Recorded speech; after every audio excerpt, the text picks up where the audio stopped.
Closing a Revolut account is very easy. Today I'm going to show you how to do it. If you need to terminate your Revolut account, you can follow these steps on website or on mobile app.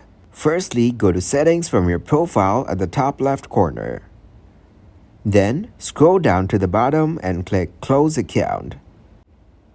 Choose a motive for account termination. Your account will be closed instantly. If you're not able to close the account yourself, you can take help from Revolut Business Support Team.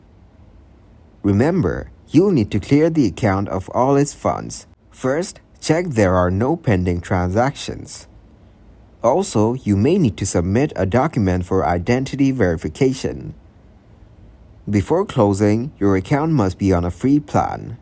And lastly, you must pay £49 for any free metal card issued within the last 3 months. Only an account owner can close the account.